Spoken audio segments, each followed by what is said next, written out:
from the ancient Karam Karam swamp. Welcome back for another week of Radio Architecture with Ilana Razbash. As always, if you'd like to join the conversation or text us a question, please send it through to the studio line on 0493 213 831. My conversation partner this evening is Veeral Patel, a Melbourne-based architectural photographer and filmmaker hailing from New Zealand. His roots can be traced back further across the Pacific Ocean to Fiji. With a background in wireless communications engineering, he moved to Melbourne after the dot-com burst. The transition to photography came through a midlife career crisis that saw him longing to do more than just software development. Through chance encounters with entrepreneurs, he had his own Walter Mitty moment, photographing several editions of the Giro d'Italia and Tour de France in Europe. Surrounded by the architecture of new and old through his travels in Europe, he was given opportunities in Melbourne to photograph niche development projects. This opened his eyes to a new avenue of technical and creative imagination, and thus photographing architecture became his forte. More recently, he has become a custodian of Robin Boyd's Noble, or also known as Wildwood, house. Welcome to the program, Veeral. Thanks, Lana. Thanks for having me on tonight. I'm so glad to speak to you, and it feels like serendipitous timing because just very recently, the other weekend at Open House Melbourne, you showed this home to the public, your home, but also an amazing mid-century modern house by Robin Boyd. Yes, I did. That house, where do I even begin, right? Like, I wasn't even looking to buy a mid-century house last year. My wife and I were looking to buy a slightly larger home because we just ran out of space in our former home. And by chance, one Sunday afternoon, I was browsing through Facebook and I saw this Facebook posting about this Robin Boyd house. On Facebook, of all places. Yeah, Facebook. I wasn't even looking for a house in Vermont, right? And I'm scrolling. So I click on the link. It takes me to the post. I'm looking through all the comments and such scathing remarks. I was like, if people are reacting like this towards this house, then I must go and check it out. So my wife and I, we drove out to Vermont. Like, this was before, it was like after hours. So we drove up and we couldn't even see the house. It was all gated. So it was very secluded. But the drive into where the house is was just stunning, right? Driving into Vermont, all you see were trees and you got glimpses of the Dandenong Ranges. Like, wow, this is something very special. So I had to go to New Zealand last year to see my parents, and I told my wife that you should go and check out the house and let me know how it is.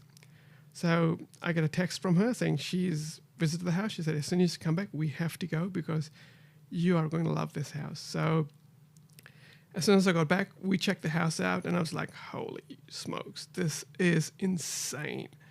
Like, you just open the gate and you're just greeted with this, columns or you could colonnades, and it's just repeating, and it sort of breaks up that the northern elevation or the northern side of aspect of the house, and you just see this beautiful full height windows, and I'm like, wow, I've always dreamt about having full height 3-meter ceilings. I got, this house has it. And then as we sort of walk through the main entrance, you see there's a pool, the central courtyard, very Robin Boyd, and then you enter the house and you see these beams going from one end of the living room to the other end and coming outside, and reminded me of my house. I grew up in Fiji. So my dad commissioned his friend, Jitendra Narsi. So he has got his own practice, LHM, which is one of the largest architectural practices in the South Pacific. So the house he designed for my parents was his first, one of his earlier architectural projects in 1978, I believe. Amazing. So yeah, it was just, the construction started happening after I was born. And it sort of gave me those memories from Fiji. And then also, like, when we were in Fiji, or like every Christmas, we'd go to Pacific Harbour and rent one of the villas out. And it kind of had that vibe as well. So it had a very nostalgic feeling to it. And what I learned was this house was never opened to the public at all in 58 years. Wow. People have tried, different groups have tried getting access, but all the homeowners had said no. So I thought, okay, I'm going to buy this house. And if I can get it, I'm going to make sure the public can actually see, because this house is absolutely spectacular, even for a Robin Boyd design. Wow. Why the scathing reviews on Facebook? Oh, because, this particular group, they're very vocal about mid-century, and it's like houses that gets renovated over time. It needs to sort of conform to this mid-century look and feel. The minute you start putting white cabinetry, it sort of takes away from the mid-century spirit, right? And it just rubs people the wrong way. But the thing is, some people do these things because they want to be able to sell the house and appeal to a broader market, right? So some people play it very safe. I can remember that Flex Studio did they renovated a Robin Boyd apartment, I believe, or house many years ago, and that was done stunning. Like it sort of had that sympathetic renovation to it, but it's done very beautifully. And not many people have the nuance to find someone to help them with the renovation, and sometimes some poor choices get made. But the house I have, the previous owners, Steve and Maya Nee, have done an amazing job at the upkeep of it, like tremendous. They have resolved so many issues. Like, so one of the bigger issues the house had was the issue of rising dampness. So basically, outside the house there was a slope, and the water would run off. It would seep into the soil, and then it would actually come through the wall of the lower level. And you can see from the older photos that's in the State Library, you'll see these brown patches. And then if you sort of leave that unresolved, it can affect the house long term. So they excavated all that soil and they put a swimming pool in there. And that solves a lot of problems for them. That's a very neat solution. Yeah, it is. And then they added things like additional drainage. They added insulation in the roof cavity. And they've revamped the roof, added a better roof socking, all the things they did just for the upkeep of the house. And the work they've done is absolutely stunning. Truly custodians. Yeah. And now you're a custodian. Now I'm the custodian. I'm really interested I haven't asked my typical first question. Yeah, I know you haven't. And you've listened to the show and you do know what it is. Yeah. That's why I do sometimes like to keep my listeners on edge with another story. But you've given us a way in, and you've shared with us that it reminded you of your home in Fiji. Yep. Of perhaps your first memory of a building or place. Yep, exactly. So it was just like a really nice memory to have, and just for that to come back to me as well. And as I explored the house, it also reminded me of this. I remember many years ago, I went to Melbourne Uni, Melbourne School of Design, and they normally have guest lecturers come and give talks. And one was Rosa Coy from Coy Unitas, local Melbourne architecture, and she spoke about the Berkeley Dobson House, right? There was one of their earlier residential projects, and the thing she spoke about was this view lines you get from the back of the house to the front of the house. And when you come to Wildwood, it's the same thing. You can be in the southern wing of the house, and you can just look directly into the northern wing, and beyond the northern wing into the garden. And the garden is, it is just stunning. Even though, it doesn't quite conform to the mid-century garden specification, whatever the previous owners have done, like Steve and Maya have done, it is just jaw-dropping, because in the summertime, you get to see rosellas come in, you see bees, you see butterflies, and it is such a nice thing to see when you're having breakfast. Do you feel the pressure as a new custodian inheriting it? Oh, yeah. The garden is massive, and I'm there pulling out clover weeds every week. Do you have plans in terms of further restoration, further maintenance? So the plans we have at the moment is we're going to try and electrify the house. So by electrification, what I mean is, it's got a lot of single glazing in it. So we're going to upgrade that to double glazing. But since it's under heritage protection from the council level, so I can't make changes to the outside facade of the building or add extension to it.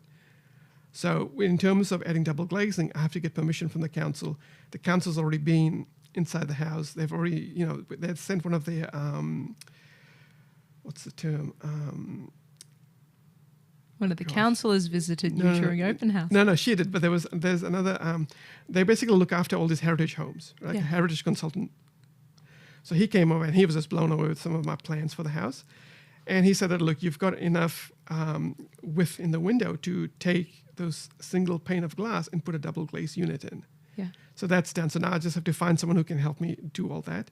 So that's step one. Step two would be to add solar panels. But the house is under a solar control, which means that I have to seek council's permission before I can install solar panels, and how the solar panels will be positioned on the house. So is it as what do you call, effective look of the house, so to Yes. speak. And then the third thing will be to change the roof. So originally, Robin Boyd had specified Lyshot roof, but now it's just your standard corrugated sheeting roof. So I want to change that. And when I do that, I want to also upgrade the sacking inside and then clean out the roof space and lay the insulation much neatly. So if I sort of feel that if I can do those three things, it will improve the house's ability to retain energy. Yeah. Because even as it is with double bricks, it makes a world of difference. Oh, absolutely. Especially once you upgrade your glazing and your insulation. Yeah. And then you also have to, close up all any air leaks as well in the old door frames and window frames.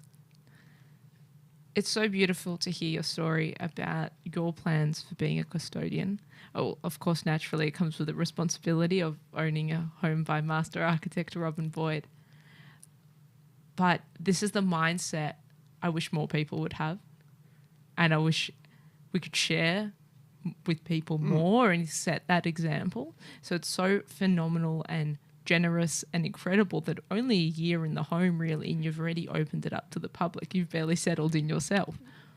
Yeah, it is. And that was a goal, right? Like, what's the point owning a home like this? Like, Robin Boyd is a people's architect, and that's what he was known for because, he was the one who started the small home service with The Age, and he always believed that architecture should be accessible to people. It doesn't have to be to the wealthy, right? Good design was for everyone. Yeah, and the thing is, like, when you own a home like that, you've got to be able to share things, right? And what you're seeing now in my neighborhood, Vermont, like there was recently a Chancellor Patrick home that went up for sale, 1,500 square meter block of land, and it's been earmarked for demolition because they want to put 4 townhouses on it.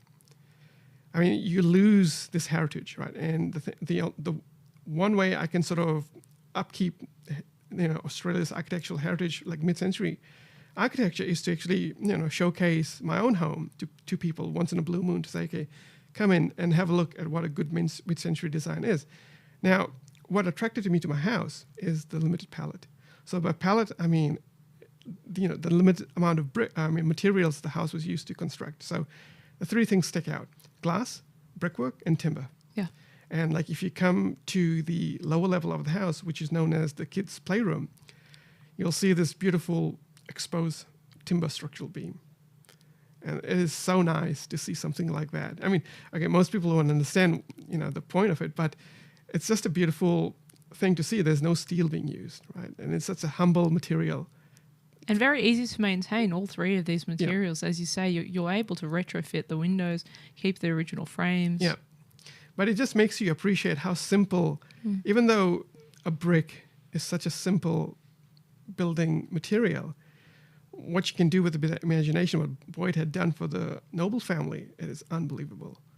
Like when you come into the living room and you see this beautiful sections of full height window, and you just sit and the colonnades will just sort of block your periphery, and you see how beautifully the garden is framed in between these colonnades, and that's what takes my breath away every time. It still hasn't got old yet.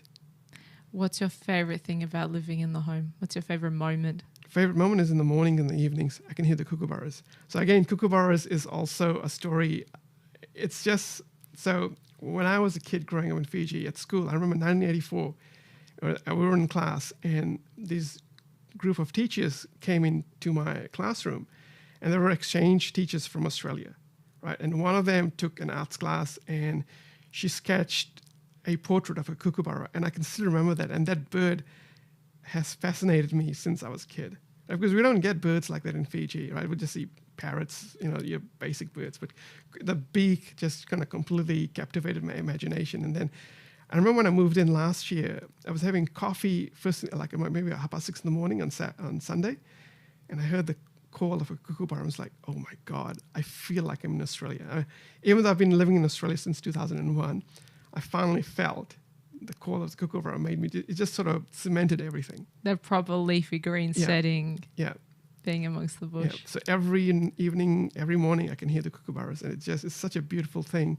You're almost in the countryside, but you're not in the countryside. How does living in a home that's so immaculately designed make you feel? Happy. really happy. And plus, I've got two little dogs, two little poodles. They're really cute. They're in the photos you share. I know, they're super cute, but even they follow the sun around the house. So in the morning, they'll be in the middle part of the house. Then by mid-morning, they'll come into the kitchen because that's where all the northern light is. So they'll either stay with in my wife's study, or they'll go into the southern wing and meet and just hang out there, wait till the sun passes, and then they'll head off into the living room and get more sun till the sun disappears around about 4 p.m. Stunning. So, and just seeing them use the house, seeing them run around the garden, especially in summer, they'll go in and out of the house because they leave all the doors open, and just to see them bark, chase birds, it sort of makes me happy seeing them being happy rather than being confined inside a small home. Listeners may wonder why are dogs relevant, but actually here to the audience of Radio Karen, where so many people love to walk their dogs along the long beach, I think we're always going to need to talk about dogs to advocate for the value of good design and good architecture. Definitely, right? And the thing is, even we've got a really beautiful park nearby as well, the Balbert Dell Park, and they just love, you get so, you see interesting birds there, the sound, the smell. Even for me, I find it a really good place to go when I just want to zone out a bit. I love how your home actually helps you feel more connected with the world around your home. Mm-hmm. It just makes me feel inspired too, right? You in a Boyd house, there's no reason not to be inspired.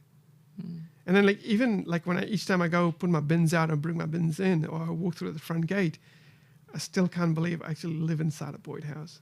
The home is also really beautifully styled. Is that your own inspiration, or you had some help there? So, okay, the interesting about the furniture. So I recently bought some furniture pieces. So in particular, the table and chairs. So the chairs, the whole furniture is from MDF Italia, which was purchased through Barchley Furniture in Hawthorne. So the chairs is interesting because it's the MDF Italia flow chairs designed by Jean-Marie Moussard.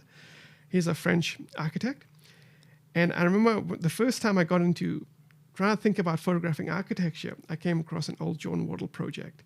And he always spec'd MDF Italia flow chairs. And then also Jeff Proven from Neo Metro, right? I remember the very first project I had shot, Jeff took me under his wings to sort of guide me on how to actually photograph interior design. So he had this project he had just finished up in South Yarra and Ali Lane, just down the road from the Wall Street House of Robin Boyd. And he had this beautiful Lowy table and these black MDF Italia flow chairs. So just seeing Jeff's example, and Jeff's project and John Wall's project, that it just sort of harks back to my initial memory of good design. And that's why I said, if I ever buy a dining set, I'm just going to get a MDF Italia. And the table itself is beautiful English green because I just love this. I keep seeing this Porsche's 911 in English green color, and I just absolutely love it. And I said, I'm just going to get an English green table as well. So the table is actually designed by Jean Nouvel. And it's a beautiful work of art when you see how it was all put together. So it's your choices, your personality coming out, and then in your composition. Yeah, and then the thing is, my wife and I said, we got to choose color because there's just a lot of white in the house, and I want to move away from seeing gray couches because I constantly photograph it, and it's just I didn't want my own house to be, this gray scheme that you often see in more contemporary interiors. How is being behind the lens influencing how you view your own space in 3D? You do think about it three-dimensionally though, because you're also a videographer, which is rare. It's really quite rare in our industry to be an architectural videographer too. But how's that for you? It's interesting because I think with video, you've got to think about composition very differently. So what video has done for me, it's allowed me to create compositions that I normally wouldn't use in architectural photography, especially in interior. So I can use, say, the reflection of lounge, a snippet of it I would see in the glazing of an artwork, right? Things like that. You want to sort of allude the viewer to something, and this constant, wide frame, close up, mid frame, and you can jumble things up constantly just to, keep the viewer interested. You can tell a story you wouldn't get in a photo otherwise. Yeah. Or you wouldn't almost invest in the photo. No, but I think with video, you can take a completely different narrative, right? You can have, like, you can use an actor, right? You can make them do things, like even as simple as, okay, let's, one of the examples I tend to use is making an Aperol spritz. Yeah. Right. You can go make an Aperol spritz in the kitchen, and you walk, and then the camera can follow the person, see how they make it. You can get a close up of a wide view of the kitchen, and then you can see them opening a drawer, pulling out a glass. You wouldn't photograph things for an interior designer like that, but for a video, those elements fit the narrative and the visual narrative. The human living in it makes sense. Yeah. That's exactly what it is. That's the power of the video and the architectural film.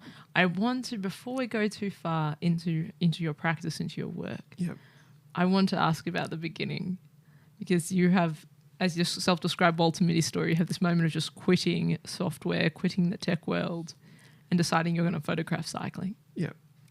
Take us back to this. I love the story, and we're both laughing and smiling right now because it sounds so wild and improbable, but I think we should bring listeners in on this journey. So it is very wild, right? Like, even I can't believe I've done it, even though I did it, back in 2011. So, I mean, like most people, I've come from New Zealand, and I'm in information engineering. I specialized in wireless comms because that's what I wanted to do. So I ended up finding a job at NEC in Melbourne. They were the only organization, in Australia working on a 3G chipset. So essentially what that is, they were just designing the microprocessor that would go in the phone. So I got to do that, and I was on the cutting edge of technology. I even had the chance of working in Japan as well for 4 months, and that was an eye-opening experience. A lot of long hours, but a lot of good design. Good design, but I got to see things that I'd never thought I'd see and experience.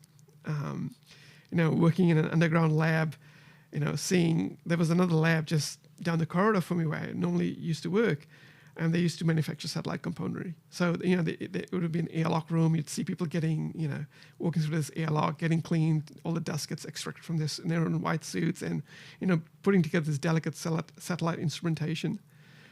So it was just like fascinating, right, to be in that. And then I sort of decided to move more into mainstream software development, because getting a bit too specialized in 3G, there wasn't many opportunities to move from. So I thought I'll just do some, especially in Microsoft technology stack. And from there, I just sort of moved into some other companies like Canon. And then I moved into more consulting roles with Evernote. And then it just sort of got to a point where I was just doing all this amazing work, but I wasn't finding it too fulfilling. So this was almost towards 2010. So in 2010, Melbourne hosted the World Cycling Championships. And you had all these European photographers come in. At that point, just a couple of years prior to that, a good friend of mine, Wade Wallace, he had started Cycling Tips. And that was my outlet, right? Like, I used to go and read cycling tips, and he would tell me all the stories, and I was like, man, I just wish I could just be a full-time photographer. So Wade got me accreditation to go and shoot the World Championships in Geelong with him. So I shouldn't admit this, but I faked some illness with my employer. The good old days of WebMD coming in handy. So I called in sick a few days because I just wanted to go and shoot cycling. And then I met this really interesting Japanese photographer, a really young kid. He was a lot younger than me, named Kei Suji, and he was telling me all the stories he had been doing. He had been shooting like since in his mid-20s. Like, he did the Giro d'Italia, then he did Vuelta a España, which is a tour of Spain, and the adventures and stories. I was like, oh my God, I've just got to go and do this. And then in the press room at the World Champs, I met like Yuzuru Tsunada, Tim Diwale, Graham Watson, all these superstars whose names I constantly see in magazines.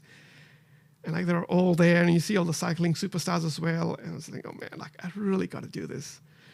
So then that planted the seed. And then after that, I went and did like a race in Adelaide called Tour Down Under, a few stages of that. And then I was in this 5-month contract going to Sydney working at Challenger Financial, and I just was enjoying it, flying in and out, and it just wasn't floating my boat. And I think I was 3/4 way through this contract. One morning at 5 a.m., I was in the taxi going to the airport. And I said, I've got to make a decision. So the taxi stopped on the corner of Highbury and Middlesbrough Road. And I said, I've got to make a decision. By the time the car reaches Warrigal Road, my mind needs to be made up what's going to happen today. And then I remembered this movie, The Way of the Samurai, with Forrest Whitaker. And he says, a samurai takes 7 breaths to make a decision. So I took my 7 breaths and I said, dang, I'm going to quit today. While going to the airport. So I pulled out my iPad. I wrote a very brief, to the point, resignation email. And I hit send by the time we hit Warrigal Road.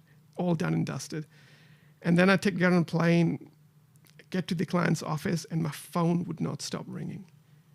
And HR was calling, what's going on? You've quit. And I was like, yeah, I'm done. Like I've got nothing to give. I couldn't work on a project I wanted to work on. I never got the promotion I wanted. I've done all this extra work with Microsoft, helping Microsoft launch their Windows Phone platform.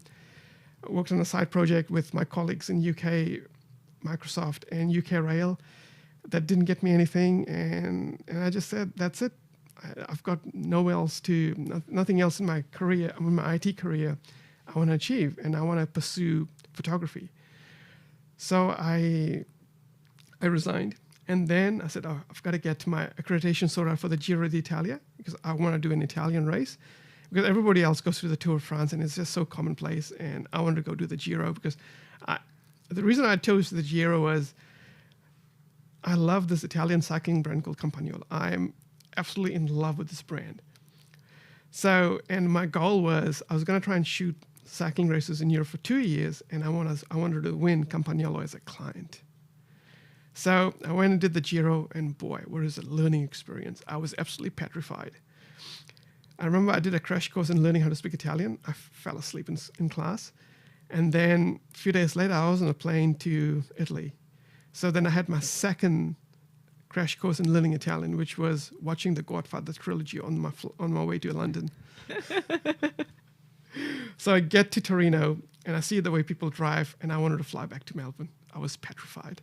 I have no idea how I'm going to do 3 weeks of driving in Italy the way people drive. So I had to muster up the courage, went to the rental car, picked up my car, and I drove to this palace just outside of Torino where the accreditation center was for the Giro. I picked up my sticker, credentials, and I go, this is it. It's happened. It's happened, and it's happening. From 0 to 100, really. Yeah. The story of you entering the cycling world, to shoot, to be a photographer, to back yourself. Yeah. You do this for a number of seasons, and then you want to go after architecture. How did that pivot happen for you? So what happened was a lot of people started following my blog because some of my images made it into cycling, but Wade was just pushing it, and he was telling about my story, my adventure. And then after the first Euro finished in 2011, I wrote a little piece on his website, like what my reflection was on this journey of shooting cycling, quitting my job, using my savings to fund this trip because I had no sponsors, no clients, no nothing. And the whole purpose I did it was to build the confidence, right? Like, do I have what it takes to do this as a full-time job? And my photography was terrible back then, but it was just determination, and that's what sort of people gravitated towards.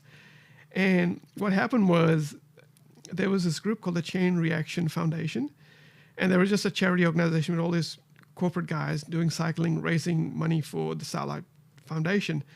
And I met a lot of people in property from that organization. Now, people who partook in the fundraising and riding the bike. I think we went around Victoria that year, the first year I did it. And it was just through that I started forming connections within the property space and with the architects as well.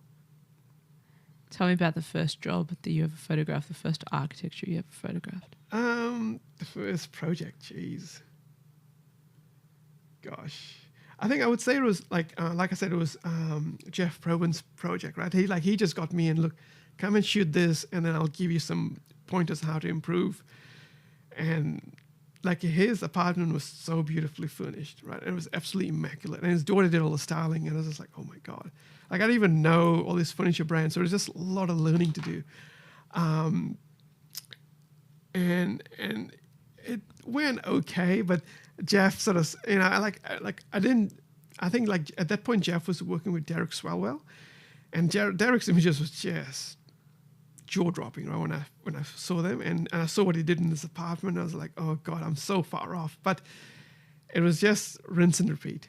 And then Jeff was an amazing mentor, so he sort of guided him. Okay, he said, okay, explain to me from his perspective why this image wasn't working and what I could do. And so I went back and reshot it and kept repeating the process till I actually got it. And it was actually, I used a lot of Jeff's projects as a way to develop my portfolio. It's so important to hear these stories where this imposter syndrome doesn't feature, whether or not you felt it. Perhaps you didn't let it take over. I had imposter syndrome, right? Like even till pretty much last year, I had really bad case of imposter. I was always second doubt yourself. Even when you did your dream shoot in America. Yeah, because I was jet lagged. So okay, that one. Okay, so I had a bad case of imposter. I always doubted myself, right? Because that's just how I was and how. I don't know, maybe it was just my upbringing that I just had to constantly doubt myself. And so just talking about that shoot in the US last year. So that was with one of the superstars of the architecture world, is Piero Lissoni. So Piero's work I came across in a design blog called Yellow Trace back in October of 2013. They had featured this project, a loft. It was basically an adaptive reuse that he took a existing warehouse and he converted it into a loft. And that was this very monochromatic theme to it, very Lissoni. And I was just like, who is this guy? So I just quickly sent an email off to his studio without knowing how big of a superstar he was. I was like, I'd love to meet up with you guys. I'll be at the 2014 Giro d'Italia, and I could actually meet you before or after the race. And I never heard a word. So then by chance, he came to Melbourne in 2016 to visit Roger Seller. And then I sort of met him at this party at Roger Seller and sort of had a chat with him. And he said, look, I've got my preferred photographer. I've been working with this guy since I started my practice in 1986, I believe. And I said, okay, fair enough. That's, and at least I made the effort of meeting him. But then I got this amazing project with Roger Seller that I went to Italy for 2 weeks to shoot. And it was because I've been shooting the Giro for such a long time that I knew how to get around. And, I spoke a little bit of Italian.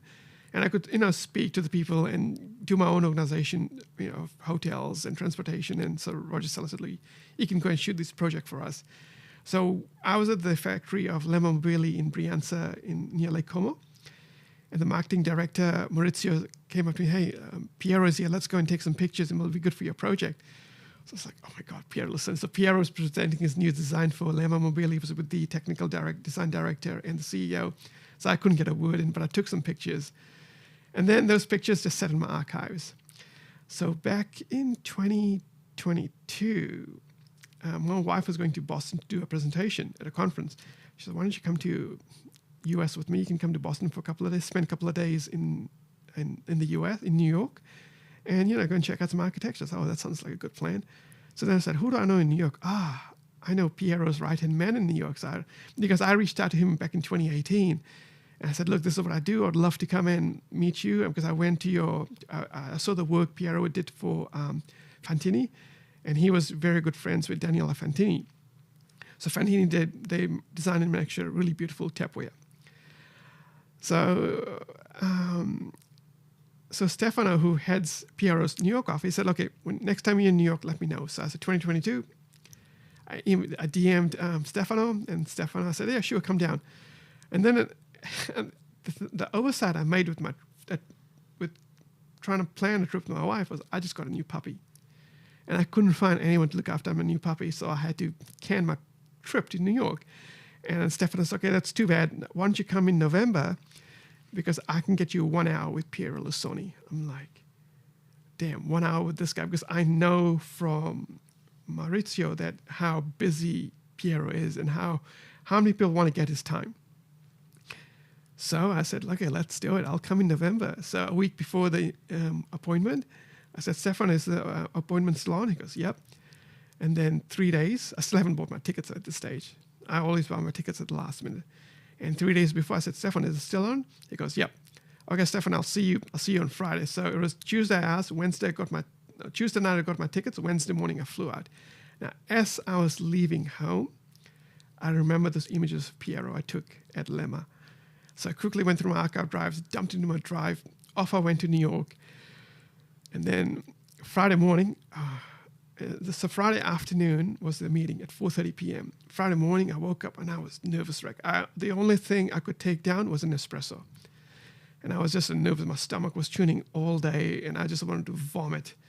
And then I said, okay, I got to prepare a presentation, at least in case he wants to see my work. So I prepared something, and I remember to put those images from Lemma I took so that he knows that I was, like, at least You're legit. You've been with him. Yeah, that I've just following him around, and I took some images of Fantini. And there was another designer of Fantini I met in Milan as well. I can't remember his name, but he had designed this very famous tap called the Balocchi, which is in MoMA now. So I took a portrait of him, included that in my portfolio because Piero knows him. So then I was set for a meeting. I get to Soho by 4:15. 4:30 is the meeting, and I'm nervous. I'm just waiting outside, killing time, and I was like, man, I hope this goes well. So then I sort of gaze. I was about to push the buzzer to let me upstairs, and I see a message on just on top of the buzzer. It said, I remember, I've got a picture of this. It said, feed your dreams, starve your doubts. Ooh. Like I go, it's going to happen. Something positive is going to happen by 5:30 p.m. So I go up. There's Piero. There's Stefano. Now keep in mind, Stefano and I have never spoken to each other. No video call, no phone calls, nothing. It's just been messages. And I am perspiring and I am sweating bullets. And there's Piero. And I walk in. My hands are cold. And I'm just a nervous wreck. I just could not open my mouth. And it was the most nervous first couple of minutes. And then, Piero said, what am I doing here? I said, Piero, I followed your work for such a long time. Since 2013, when I saw your loft project in Monza. And then he says, so, what? And I sort of explained to him, look, Stefano gave me this chance to come and meet you. I know how busy you are. So I literally flew in yesterday to come and see you. And I'm flying back to Melbourne on Sunday. And Stefano said, so you just came to New York just to meet us? I go, yep. Because of what Maurizio told me at Lemma and how busy Pierre is and how many hours he's waited for Pierre to show up for meetings. So I had to take the chance because, I'll never get a chance like this. So then Pierre asked to show him some work. So I showed him some work. He told me, what is it about Italy you like? So I explained my whole backstory, the Giro, Campagnolo. So then he sort of understood that where the passion for all things Italian stems from. It was all from Campagnolo. He sort of knew cycling really well, which surprised me. And then the presentation came, the slide of him at Lemma. And that's when the penny dropped. And that's when everything warmed up instantaneously. So as we spoke, he gave me a book of his studio. And in it, he started sketching something for me as we were speaking. And then by the end of it, Stefano goes, you're one of the luckiest people in the photographers in the world because you now have an original Piero Lusoni sketch. And he even autographed it for me. And he put my name, Veeral, New York, 2022. Amazing. And I was just like blown away. And he said that, look, you and I should work together. Stay in touch with Stefano and we'll work together. I've got a bunch of projects finishing up in 2023, including 2 hotels. One in Nomad and the other one in Alexandria. And I want you to come and shoot that. So fast forward to 2023. I was in Helsinki on an architecture tour. Saw some of Aalto's work, and I flew into New York to meet up with Stefano to do a site visit. And I took some pictures with my camera just quickly, just so that I have some recollection of what I need to shoot. And then I sent those images off to Stefano, and Stefano passed it on to Piero. And then I met Piero in October last year because he was a guest for Space Furniture as Space was celebrating their 30th birthday. So I was on a film shoot in Sydney for a few days, and Sydney, Space had a showroom in Sydney. So after my shoot, I drove down to meet Piero, and I said, "Hey, ciao, Piero, tutto bene?" And he's like, "Oh, I loved your work, what you've done at Nomad, and you should book your flights and come and meet me in New York next week." And that's what happened. Surreal. And that's when I realized that all these years spent worrying, second guessing, having imposter syndrome, I just got invited by Piero Lusoni to come and shoot his project. And they're gorgeous images. So thank you. And the hotel was amazing. Like, I've never experienced a hotel like that. Both this hotel, everything in that hotel was designed by Piero Lusoni. Door handles, hinges, bed, chairs, everything is Lusoni designed. Wow. And Alexandria was just off the charts. Like, I've never been in a hotel like that. I mean, the lighting design was so beautiful. And he actually he did the idea of lighting, but the lighting was handled by Studio Atomic, which was Paola and Gabrielle. So they both used to work for Piero Lusoni back in Milan, and now they're based in New York. And, chatting with them too, and how they executed some of Piero's vision was just mind-blowing. And it was the first time I've sort of, like, the lighting inside a space just sort of, it really moves you emotionally. It also illuminates off all those materials. There's so much shine and luster. Yeah. I'm thinking of particularly that quite golden. The whole image is golden that you create. Yeah. So, I chose gold because it sort of had this really warm look to it, because it was partly based on Japanese mid-century. And with Nomad, they had this beautiful spiral staircase, all made from brass. Yeah. So that sort of forced that gold or warm tones to the imagery. In your experience working with these masters, how much of the image that you're creating or collaborating on is the brief that you're given, and how much freedom do you receive? I had a lot of freedom, right? So the thing with Piero's office was that they were very flexible in how I graded the images, but how I shot the images, there's a Piero style to it, which I didn't know. So, how things are arranged, like especially on the bar, like he wants to have one end of the bar to have even number of stools and the far end to have odd number of stools. Wow. So things like that I didn't know, right? And then he doesn't want people in the shots at all. And, he just wants to highlight the space. So those intricacies, like, I didn't quite, like, especially the pairing of bar stools and things, like, I never paid attention in any of his images, but there was a stylist involved for that component. Yeah, there was a stylist involved, and plus one of the interior architects who was the lead on the project, Christine Napoli, and she was just amazing to work with. Like, I've never seen someone work so hard, and because we both put in some super long hours into this, shooting those projects, especially in Alexandria, because the bar area had to be shot at night, and the bar didn't close till 11 p.m. Oh, wow. So we cleaned up the bar from 11 p.m. till 12 a.m. or maybe 12:30 a.m., set everything up, and then we started shooting at 1 a.m. Oh, so the hotel was fully open while this was happening. Yeah. And consider this, that I was still jet lagged. Wow. And I was just operating no sleep because it's a Sony project, and I knew there'd be 1,000 other photographers wishing they had the chance to shoot for Sony. And here I was in the driver's seat. What's the next dream? What's the next? Next dream, there's a couple more opportunities in New York. I know Piero has a few more projects that have finished up. A couple of them I can't really talk about because it was mentioned to me in confidence, but those are just mind-blowing, what he's planning. It is just absolutely gobsmacked. And there's another architect who I've actually been chasing since 2017, Morris Adme.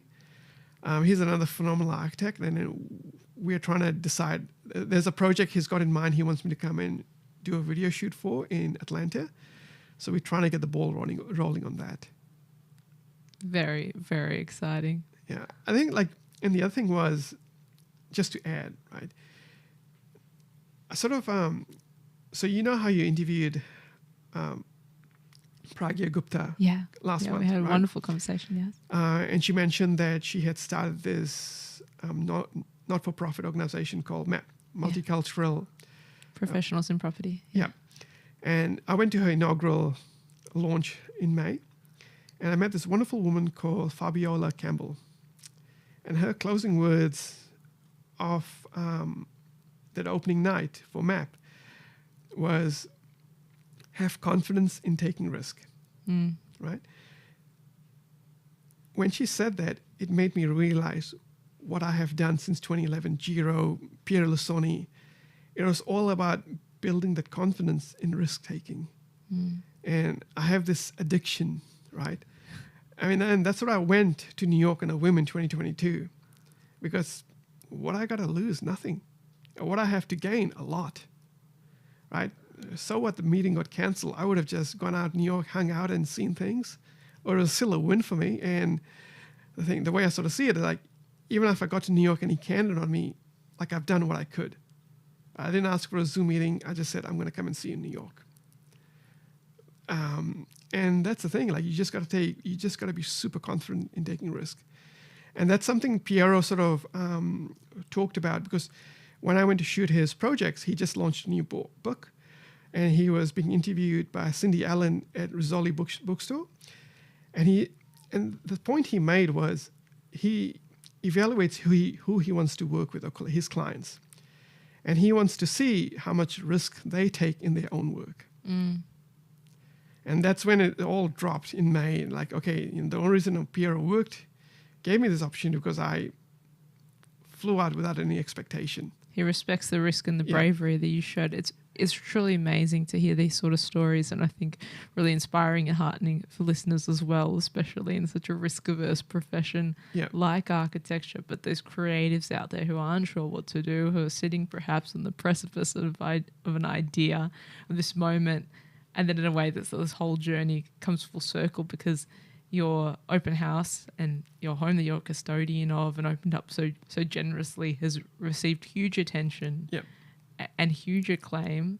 I'm mindful of the time. I really want to ask, what are some stories or moments for you that have come out more recently from open house? Or some highlights from there. Open house was pretty incredible, right? So over the years, I've been going to Milieu's open home events. Each time they finish one of their apartment projects, they open for a day to the public. And that was pretty much the inspiration, that's how you get to learn about the developer, about the projects, and you see firsthand, what a space looks like with beautiful curated furniture. So I decided to open up Robin Boyd because I sort of, as a custodian, you want to share his ideas and his legacy to remain strong. And so one of the things that actually came out of the open house was I got a call from the Philippines on my phone on Monday. And I was thinking, who's calling me from the Philippines? So I let it go to voicemail.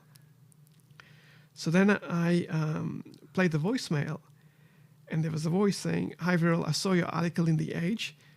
And I'm thinking, okay, you're in the Philippines. How can you see the article from The Age? It's okay. And they said, my name is Jock Noble. I used to live at Wildwood. If you want to have a further chat about the house, I can give you some stories, insights about living at Wildwood. Amazing. So I've been wanting to get in touch with the Noble family since I bought the house in March of last year. And I've tried different avenues, and nothing ever worked. And here, Jock Noble, the eldest kid in the family, called me. And I called him up straight away, and we had a 90-minute long, lovely chat. And he said, look, 2 of his siblings are still in Victoria. So the younger brother and sister, they're actually coming to Wildwood tomorrow afternoon at 4 p.m.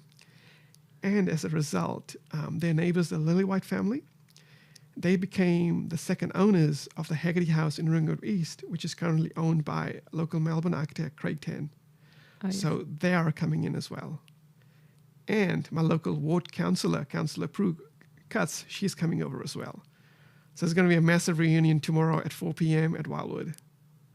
Listeners could follow on Instagram. I'm sure you'll share some pictures. What an amazing connection, a serendipitous phone call. Do you know why the Noble family sold the house and moved on originally? So as it turned out, the kids were a bit older when the house got completed. So most of the kids sort of moved out, and they had one young child, Jillian.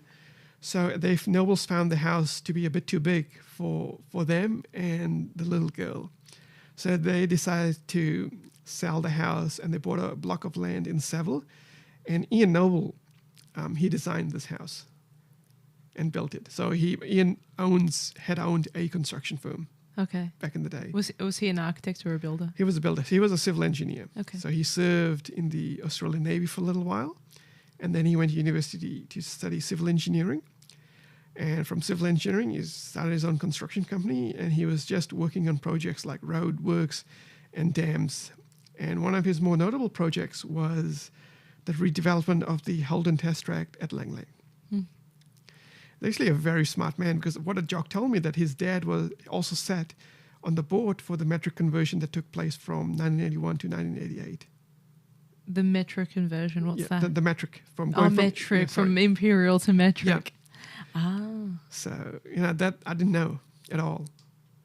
So it's kind of fascinating. And his, so Jock's brother Peter and sister Gillian that are coming to us, they're going to share some more stories. And Peter already sent me some pictures of the house that I haven't seen before. Next year, Melbourne Open House, I'm sure you'll be able to share even more stories with the visitors. Definitely, because they just sort of gave me a more in-depth insight where, like for example, his dad, their father was an avid music listener. So they told me which part of the living room he had his own record collection. Right, and the mum used to make wool, and she had a spinning machine, and where the spinning machine sat in the living room, the exact position. So I think things like that, people will find it really interesting. How does it feel like for you to hear these stories and yet overlay them over your house and your home and where you live? I find it exciting, because I think that's the beauty of architecture, right? It's just stories and how the original people lived, and people are always curious about who owned this house originally. Because I'm always curious. And I remember going to some homes in Chicago, open house, and it was the same thing, the way they told these stories. And I just want to be a storyteller, because it reminds me of when I was shooting cycling in Europe. I ran a small blog, just to document my day-to-day adventures and misadventures.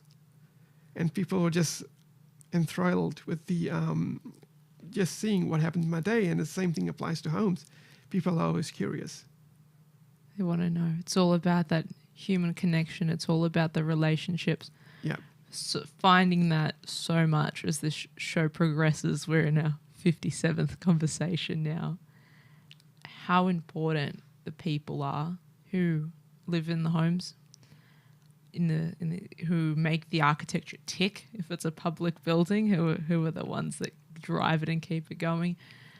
And who participate in the creation of architecture, the way we're able to interact it, such as yourself as both a photographer, videographer who produce content, but also you're a custodian. You'll open it up and share it.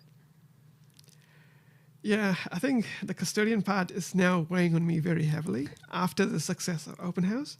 And especially just to see, hear the responses from people. And people were just floored that this house, like some of my neighbors had no idea the importance, the architectural importance of this house. They just knew Wildwood. That's so funny. It always happens that way, isn't it? Yeah.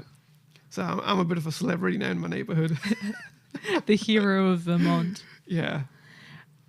Having such a careful and loving connection to the home you own, how do you feel when we see another mid-century modern house be listed for demolition or earmarked for sale, and it's just risky whether or not it'll be preserved? It hurts, but you just sort of wish that someone with similar sort of appreciation for heritage would buy it. But those sort of people are far and few. Yeah, far and few between, indeed. What message do you want to send to someone considering living in a mid-century home or considering heading down the heritage journey? I feel that if you do go down the journey, it is an exciting journey, because you're going to be responsible for, how do I describe this? Protecting like this Australian architectural heritage. Because otherwise, if all the houses gets demolished, what do future generations have to look forward to?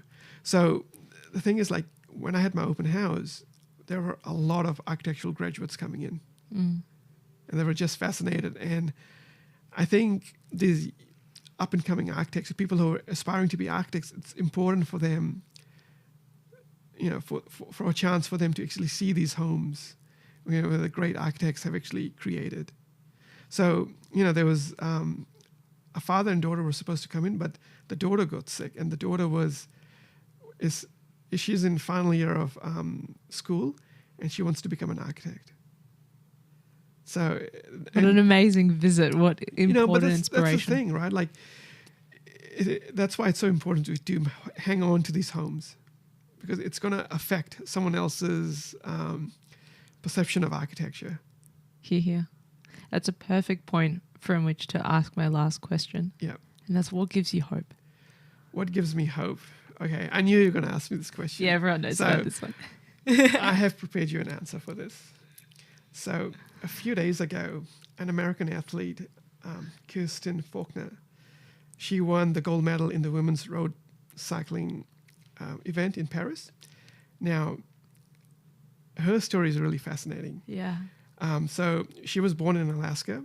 She lived in Alaska most of her life till she went to the U.S. mainland to Harvard to study.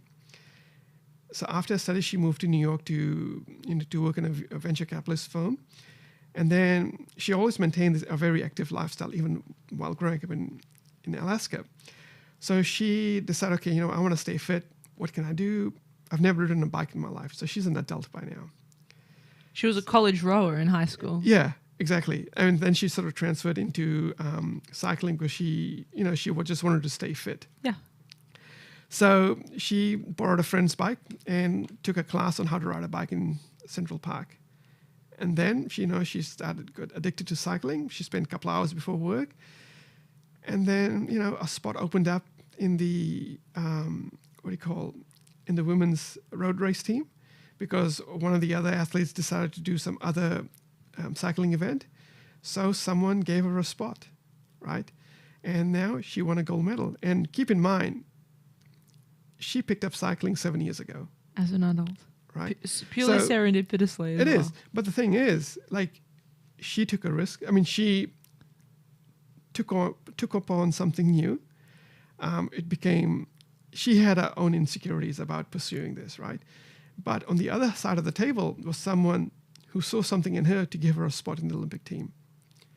When you have those sort of people in the world, that's what gives me hope. People who take risks and people who acknowledge people taking risks. Wonderful. Because you got to inspire the next generation of risk takers. Yeah. Perfectly motivational stories for us, Veeral, paired with the Olympics. I think I love engaging in these sorts of ideas and hearing about people lifting each other up, hearing about people who give each other opportunities. Thank you so much for sharing your story with us tonight, and thank you for joining me on the program. Thank you, Ilana. Thanks for the opportunity.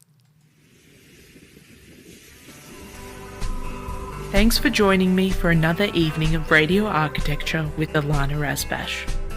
This live show was broadcast and recorded in the Radio Karim studio on Bunurong Country. You can replay this show wherever you get your podcasts. Thanks for tuning in and supporting community radio. Take care. Hey, I'm Apollonia from the band Frenzy, and we're all for community radio here at Radio